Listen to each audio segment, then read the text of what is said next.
Okay, we're live. Hello, everyone. Thanks very much for coming to my Instagram live. I've never done this before, so let's hope it all works.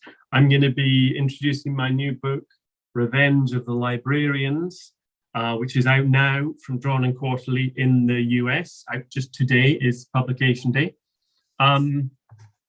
First of all, I should say, I think we talked about this as being a at-home thing, but I got my schedules mixed up. So I'm not at home or in my studio. I'm in Riga in Latvia, which is a lovely city where I'm having a little holiday and just taking a bit of time out from that to talk to you now. So big thumbs up for Riga and Latvia.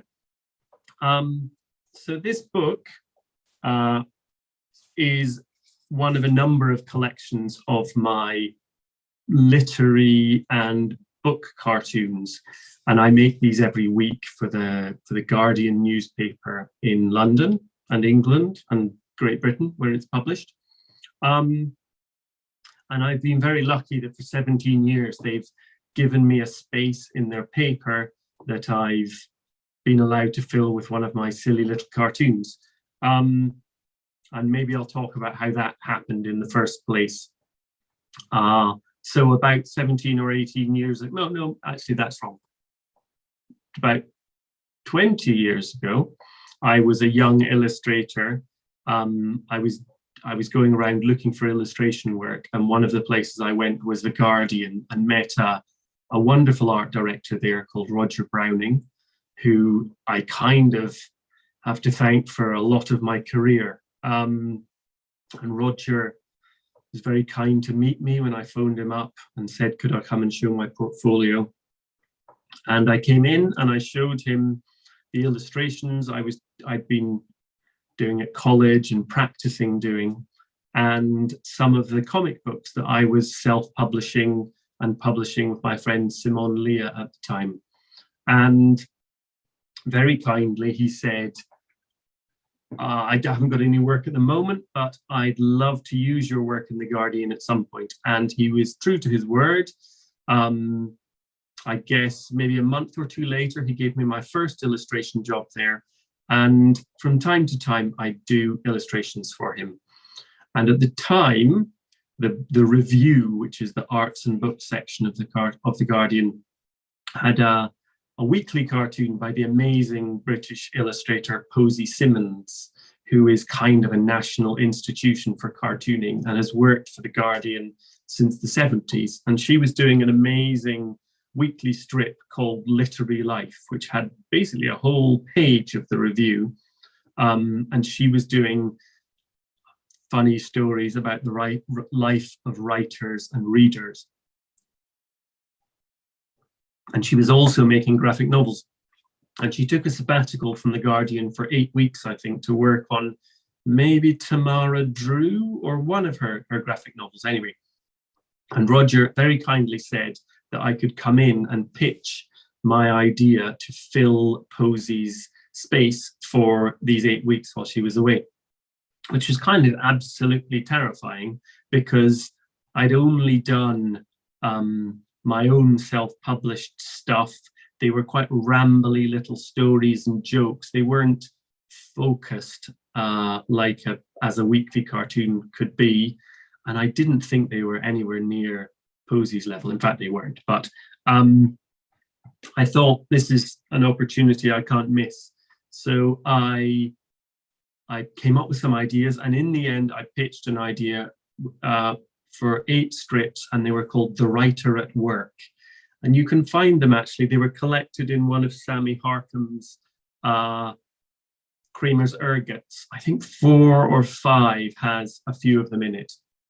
And each one was a story about a writer, a famous writer, Dorothy Parker or Ben Jonson or who else was there? Cervantes. And each time one of the writers would be, the first panel was always the same. They were at their desk, and then the rest of the story was them all struggling with writer's block, which I think was probably inspired by my feelings at the time of anxiety about making the strip. So it sort of bled into that. But I managed to do them, and people seemed to like them. And the 8 weeks passed, and I went back to doing occasional illustrations. But not long after that, Roger got in touch to say they had a new space on the letters page of the book section. And if I did a cartoon every week, as long as it vaguely related to one of the letters, then I could make a cartoon rather than an illustration. The space was really for an illustration, but he knew I liked making cartoons, so hired me to do it. And the space was to begin with, very small. I think the first few months it was almost so small I couldn't really do a cartoon in it. They all had to be one panel cartoons. But after a little while, luckily, The Guardian had a redesign, and I got a slightly bigger space, which is the size of the cartoons in my previous books. You're All Jealous of My Jetpack and Baking with Kafka. And You're All Just Jealous of My Jetpack collects 150 cartoons. The first ones I was doing, the first, I think, probably 5 years of the strip. And I was very lucky because I kind of learned on the job how to make these small, funny weekly strips, which is what I now love doing and spend quite a lot of time doing, because I'm doing them for The Guardian, and I'm doing a very similar thing about science for the for New Scientist magazine. Oh, I should have said when we started, if you want to type in any questions, please do. I'm very happy, as I'll ramble on for a while, but if the questions come in, I'm very happy to start answering those as I see them. So where was I? So yeah, I kind of learned on the job with these cartoons, and I think being forced every week to make a cartoon, to have a deadline, to always have to come up with something, has been really helpful in teaching me to be a cartoonist. And having a pay packet, obviously, being paid every week to make these cartoons and to learn has been great. So I always try and name check Roger Browning when I'm doing these things, because it is thanks to him the time that I've made these now 3 books of literary cartoons. He's left The Guardian, and I now have some other great editors and art directors I work with, but he was the one who got things started. So my aim with these cartoons is for them to be interesting every week.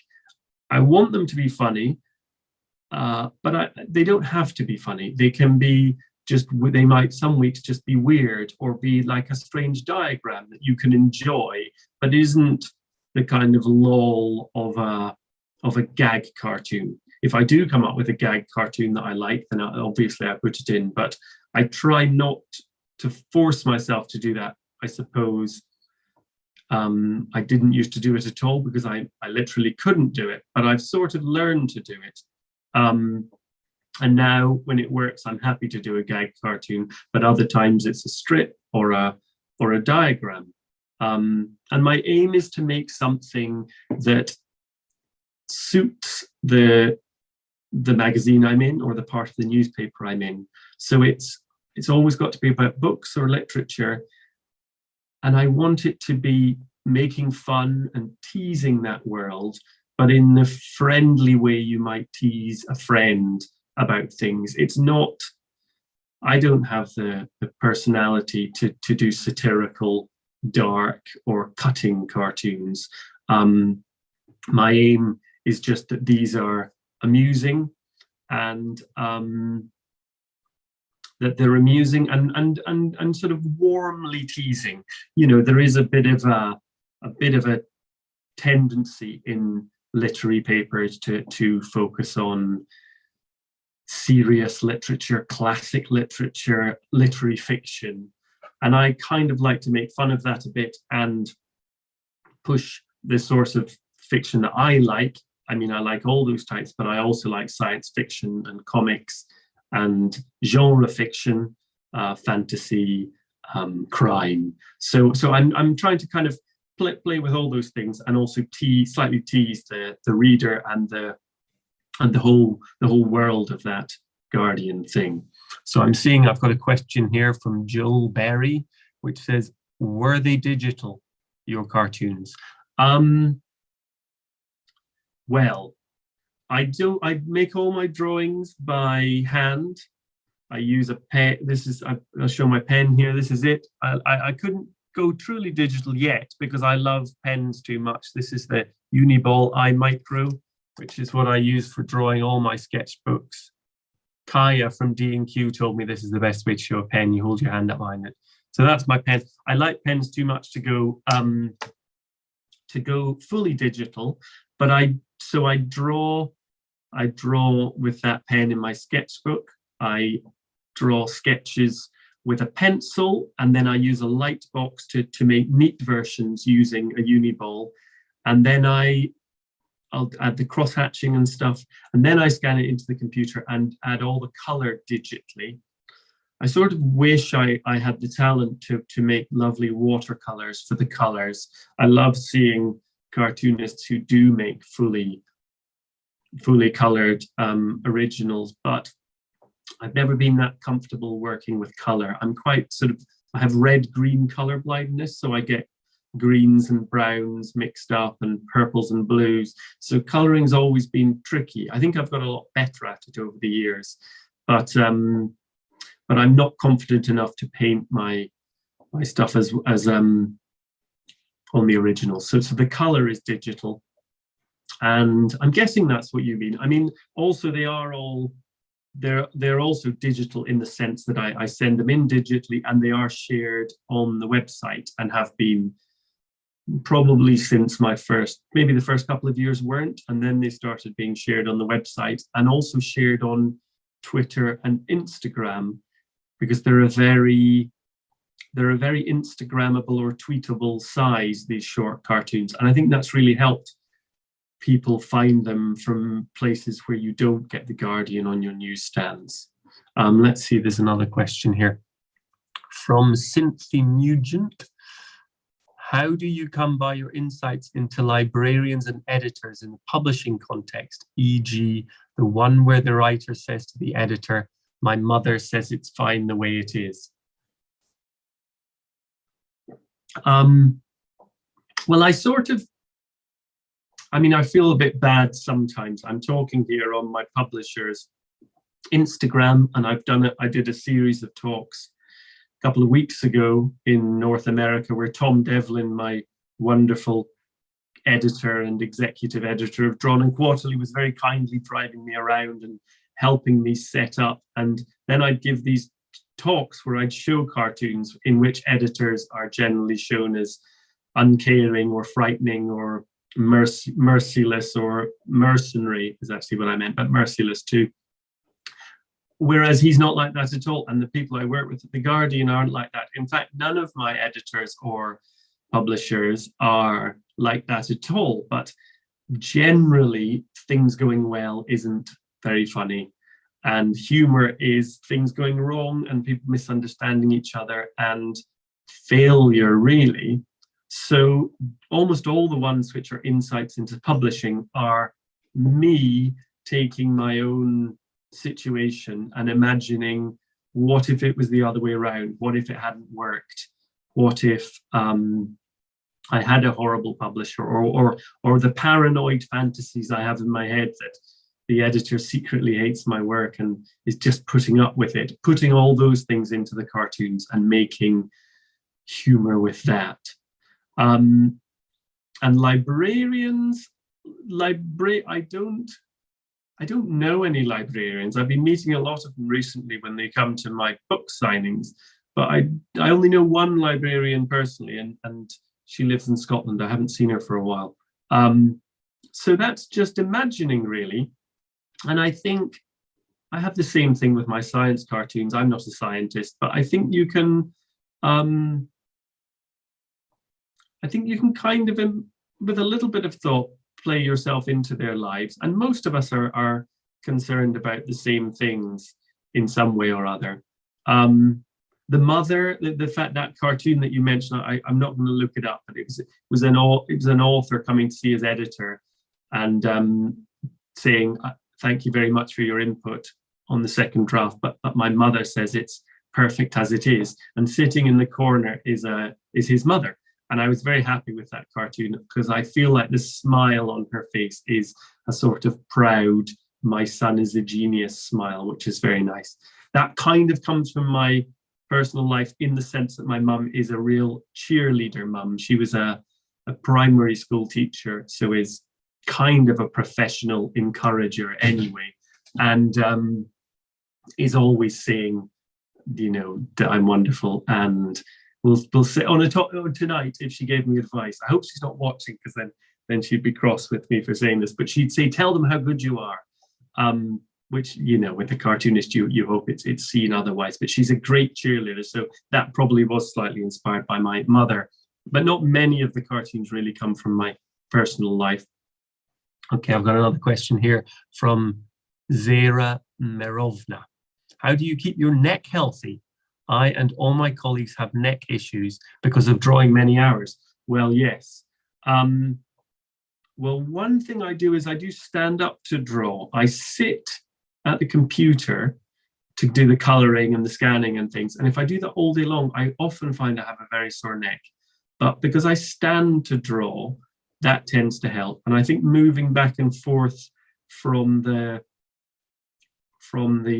standing desk for drawing to sitting at the computer, I think the movement helps. Somebody said to me once, there's no chair you can buy, even for £1 million, that will stop your back getting sore if you don't stand up or move your position every few hours. So I kind of try and move, and I try and relax, but I don't think I have a great technique for that. I think I hold my pen too tightly, and I do get a sore arm from time to time. I just was in Columbus, Ohio at an amazing festival called CXC Columbus, which, if you want to go to a great festival in America, it was a wonderful time, and they have an amazing museum there called the Billy Ireland Comic Art Library, or some those words in some order or other.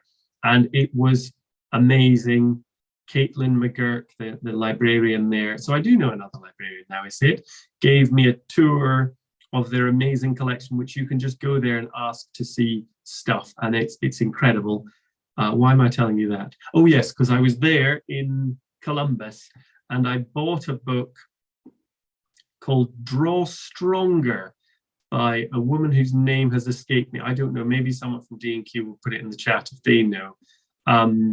Draw Strong or something, and it's a whole book about being a cartoonist and staying healthy, and I've only flicked through it, but I think it's got some useful tips in there, and I'm going to be reading it, so I would recommend that. Okay, we've got okay, lots of people in the chat saying they can't see the pen. That's because I held it up to the side. That was silly of me, because my iPad's camera is on the side, and I think if I put it there, maybe you can, there we are, there's the pen, and there we go. I'll do my hand thing.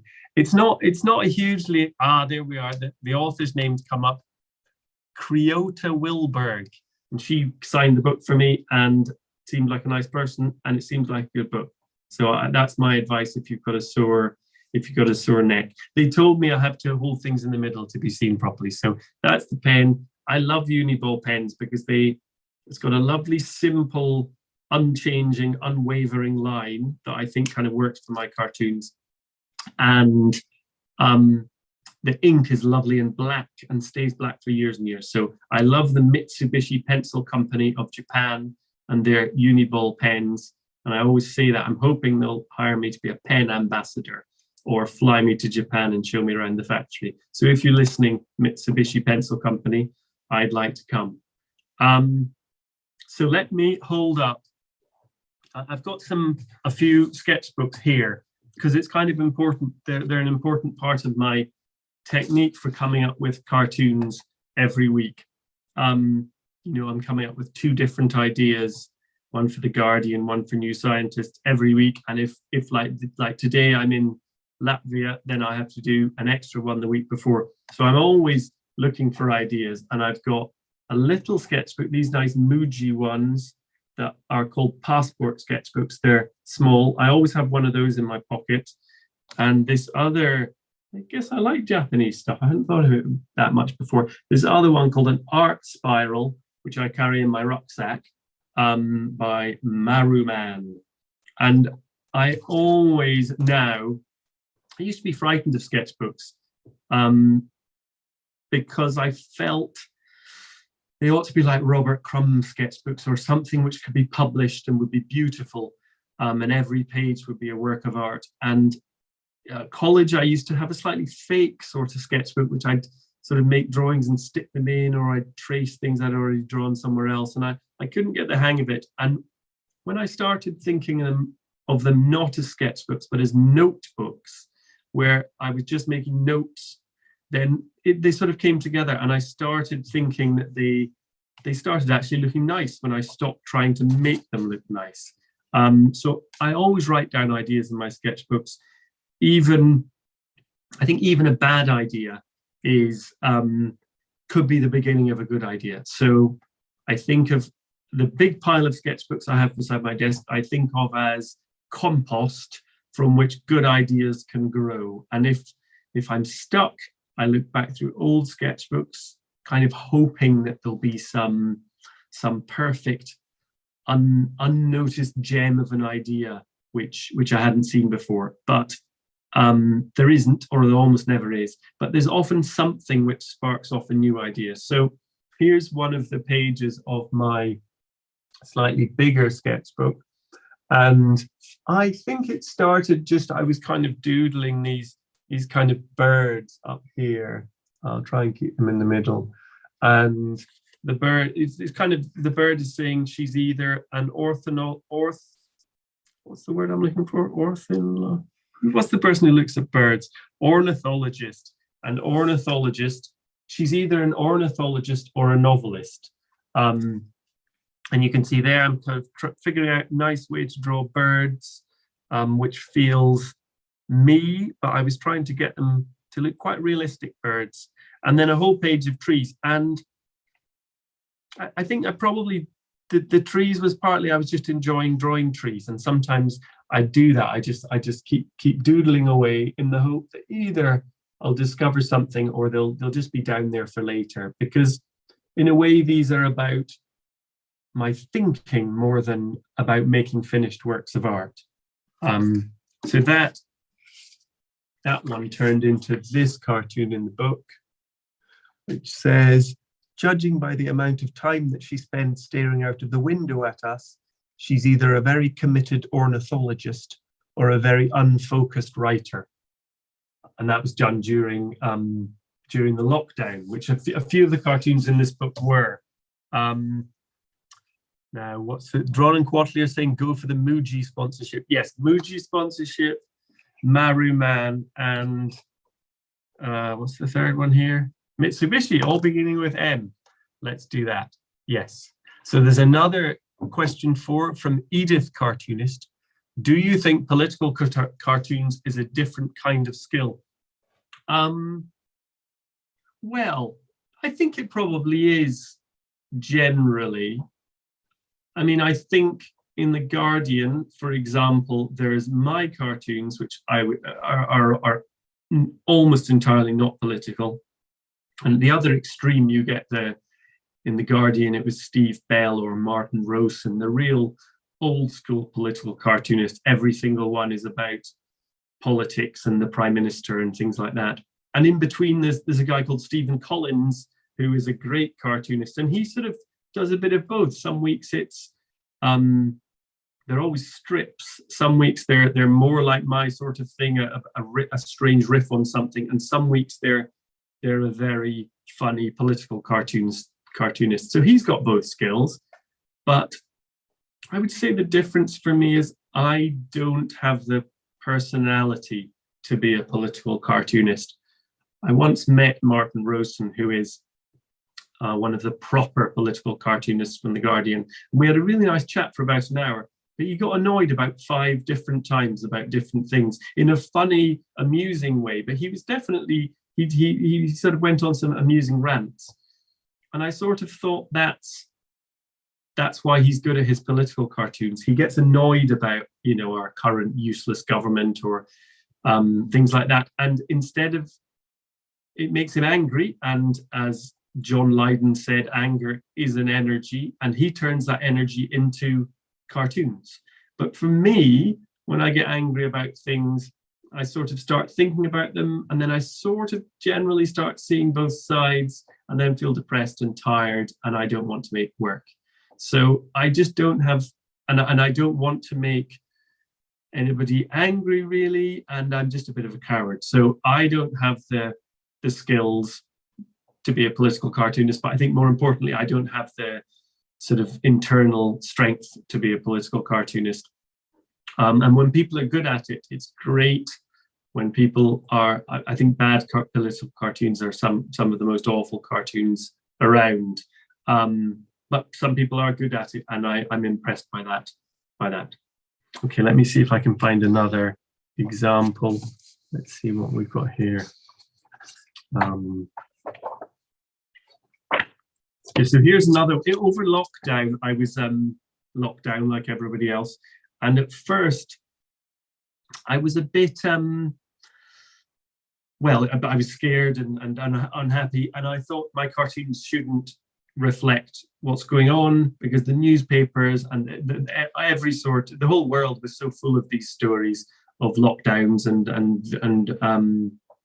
COVID-19 that I thought my job was more to just keep everybody cheered up. So I tried to make my cartoons, I avoided any negative ones or jokey apocalyptic cartoons, and I sort of ignored it for a few weeks. But when it when I realized it wasn't stopping, and it's the whole world of COVID-19 seeped into everything, then I started coming up with some cartoons which kind of related to it. And in the end, some of them were quite good. In fact, some of my favorite cartoons in the book. So I think because something was happening that the whole of the country was experiencing together, it kind of gave me something to play off. In these cartoons, I'm often playing off the audience's expectations. So if there is something that everybody knows about, then you can kind of play off it. So here's a spread from my sketchbook. This side, I was sort of thinking about Jane Austen type Regency cartoons. So I was thinking about how sort of social distancing related to, you know, those balls they have where nobody actually touches each other, or people just looking at each other across the room. So there's a few things in there, sort of socially distanced, like secret Regency lovers under the watchful eye of a malignant aunt. And I like the word malignant, and that sort of turned into a whole cartoon here, which is called Coronavirus Advice from a Regency Novel. And I'll just read them. Stay home, like a young lady ostracized for unbecoming behavior. Socially distance, like secret lovers under the watchful eye of a malignant aunt. Wash your hands, like a duchess after contact with the boy who feeds the pigs. And wear a mask, like a respectable gentleman on his way to a moonlight tryst. So that turned into that cartoon. So really, the hope is by the time I'm finished in the sketchbook, the whole idea has come together. It's kind of, it's where the sketchbook's where I like to experiment, and I like the fact that I can be playful there, and I can just keep going around and around the idea on the page until I've come to a way that satisfies me of looking at something. And for me, working on the computer can sometimes mean it feels like a real, as soon as you start working on the computer, you're sort of on a road to things being finished, and it's behind the screen and it's ready to be emailed off to the printer or the publisher or the newspaper or whatever.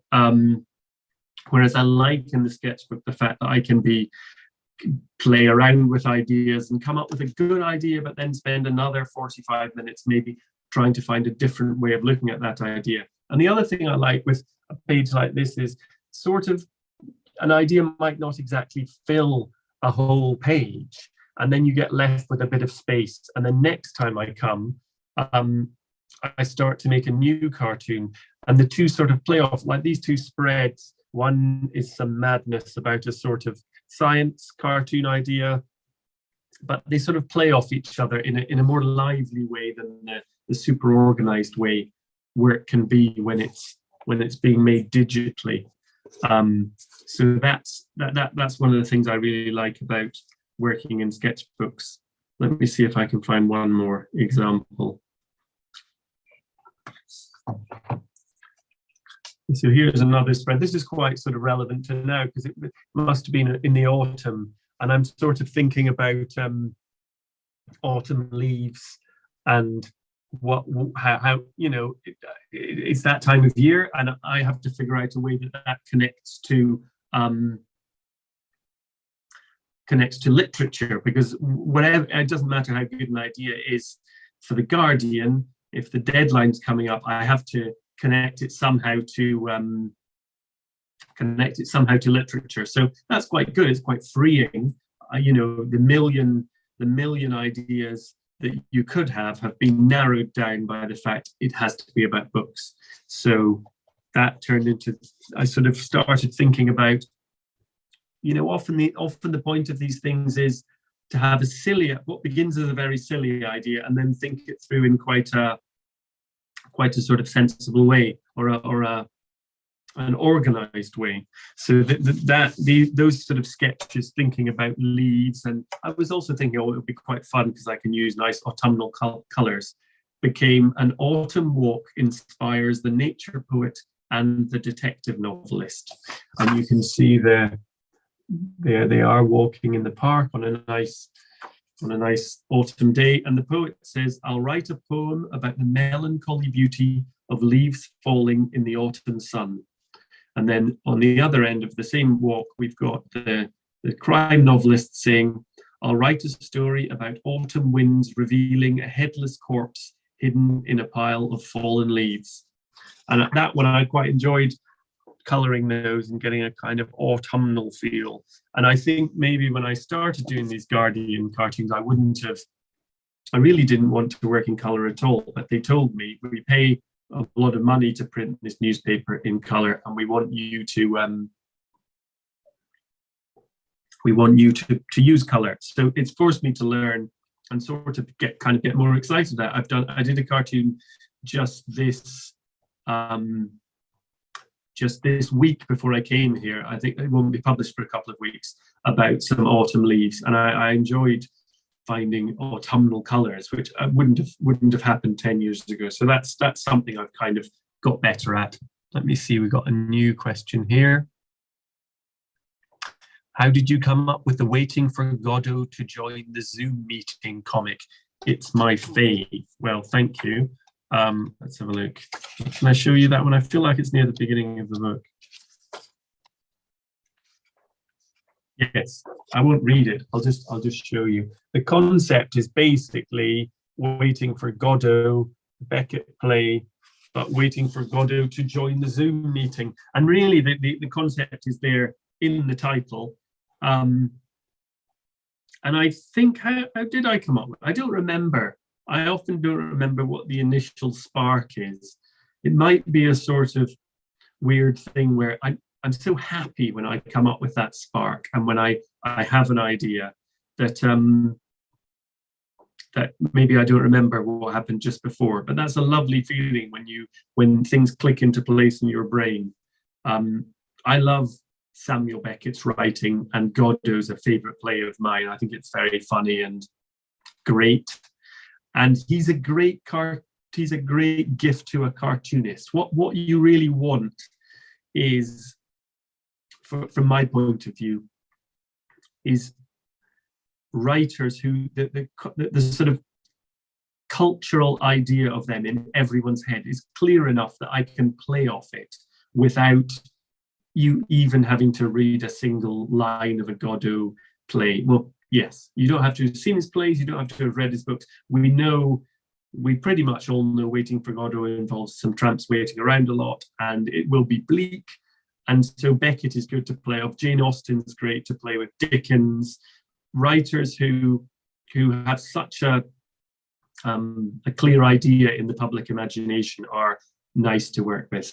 I don't want any of these cartoons to feel like a test or something you need to have studied literature at university to get, because I didn't study literature. I went to art school and just drew silly pictures all the time.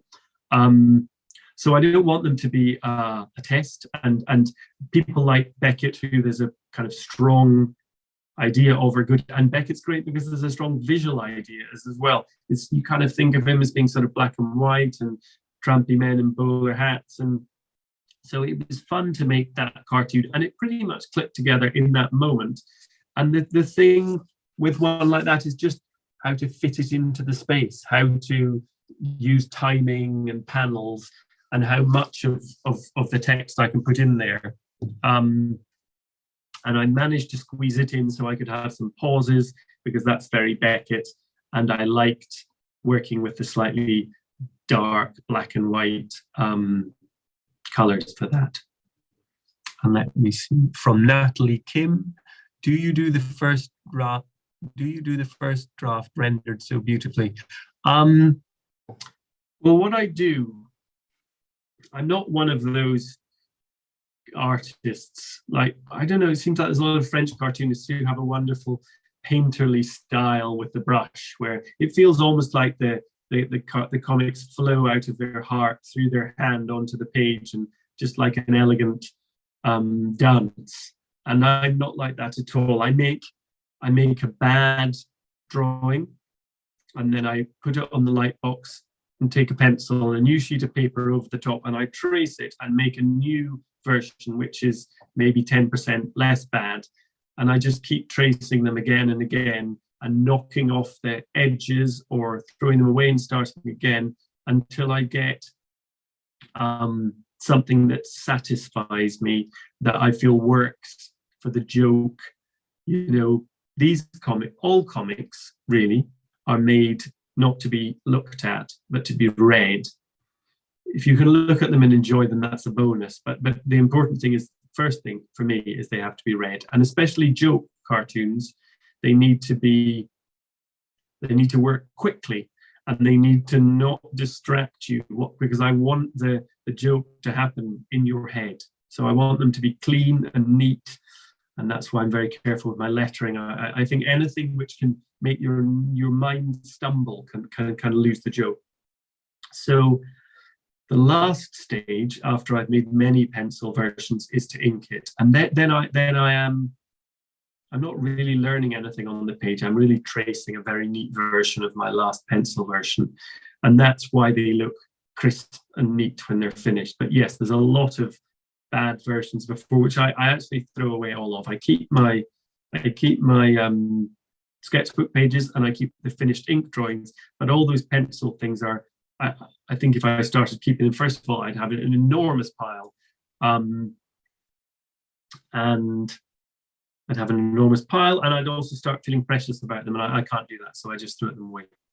And Natalie has replied again, your process sounds like Sir Quentin Blake's. Well, that's possibly I did learn that from him. He was a visiting lecturer when I was at the Royal College of Art, and he gave one workshop. But I also I've liked his work since I was a boy, and my parents bought me some books about how he made work. And really, I didn't really know how other cartoonists made work, but probably I knew more about his than anyone else's. So that's not a surprise. He's an amazing man and an amazing inspiration. And Neeler says, how many pens do you go through in a month to do your art? I don't know. I buy lots of them and just leave them lying around. And some days I come home from work and find I've got 6 in my pocket, because I've just worked with one, put it in my pocket, and picked up another one. So there's so many on the go. I don't really know. They last quite a long time, and it really depends. When I'm doing a graphic novel with lots of cross-hatching, then I'll go through them quicker.